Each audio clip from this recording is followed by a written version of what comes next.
JRD contributed to 53 years of Tata's leadership. He became the chairman of Tata Group at the age of 33.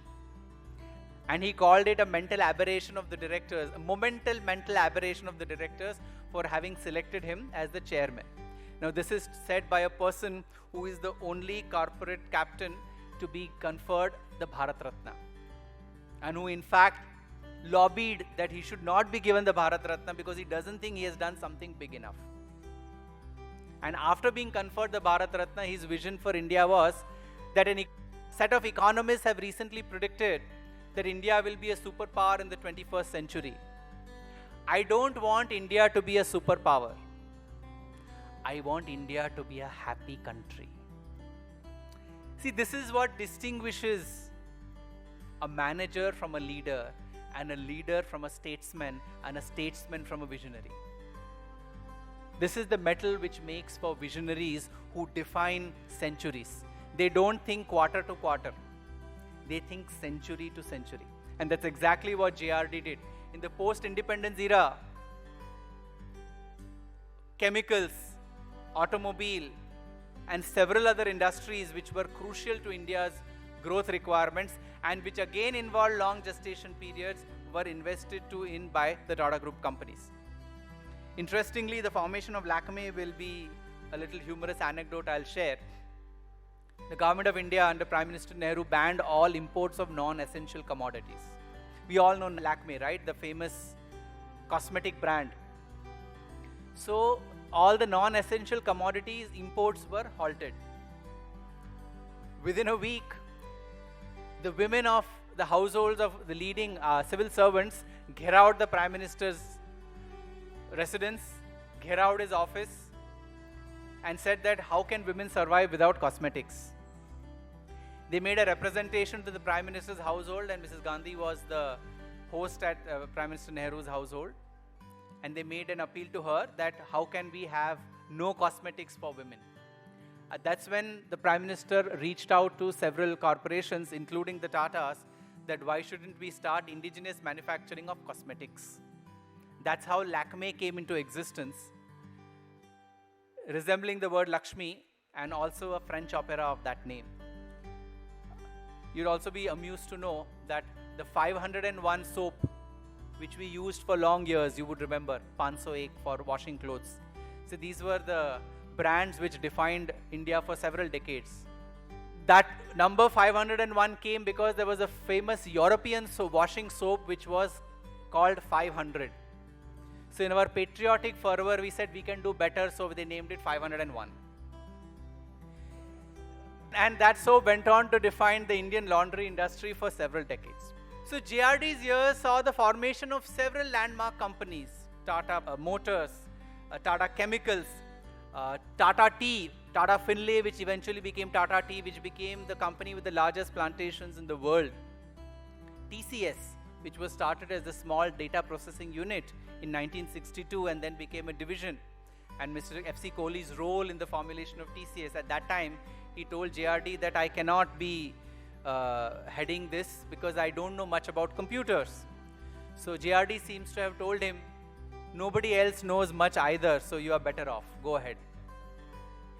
That's how the father of the Indian computer industry began his stint at TCS. Incidentally, he was not interested in joining TCS. He was interested in leading the role, his role at Tata Power.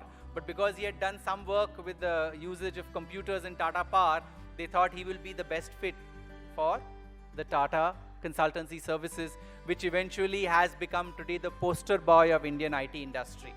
And now the third largest IT company in the world, and whose market cap is larger than the market cap of the entire Pakistan Stock Exchange. So that's the kind of growth that TCS has seen. So JRD Tata has done some of the most interesting innovations in the Indian management space. Tata Industries, the first technocrat-led board structure, where none of the members had any financial ownership.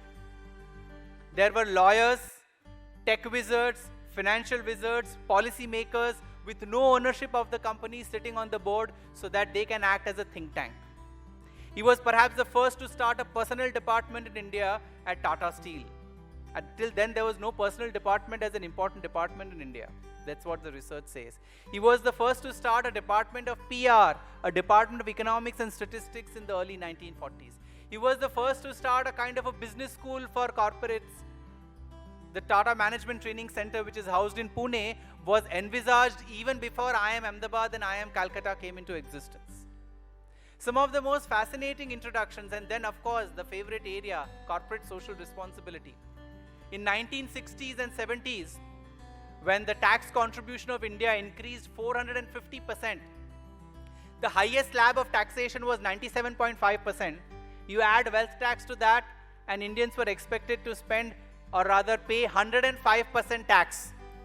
So for every 100 rupees you earn, you pay 100 from that what you have earned, you give it to the government, you pay 5 more from your savings.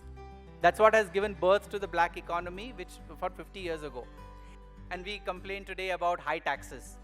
And I'm not saying that the taxes are not high, but I'm just trying to present to you a comparison that there have been far bigger adventures, failed adventures in the past. So at that time, JRD insisted that CSR should be included in the articles of associations of companies. And he modified the articles of association of leading Tata companies, Tata Chemicals, Tata Power, Tata Steel, Tata Motors, and said that CSR should be a mandatory objective that the company should achieve irrespective of the fact whether it makes profits or losses.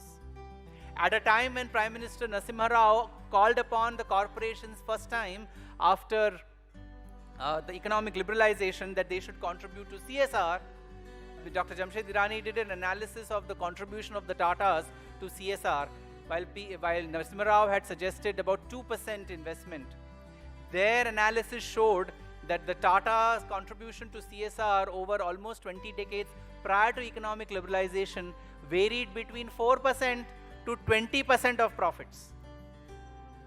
So there is no need to look at Western corporations for best practices. There are so many of them right here in India that we can learn from. In JRD's time, for your information, Tata's revenues grew from 280 crores to 24,000 crores. And this was in the peak of the license Raj, where Tata Chemicals fertilizer plant did not get permission for 27 years, and Tata Power's thermal expansion plant didn't get permission for 14 years. Incidentally, between Tata Chemicals fertilizer plant first being envisaged and the first bag of Tata Shuddh fertilizer coming up from the Babrala unit, 7 prime ministers changed in India, but permissions did not come. That was the era we are talking about, the growth that JRD attempted to achieve.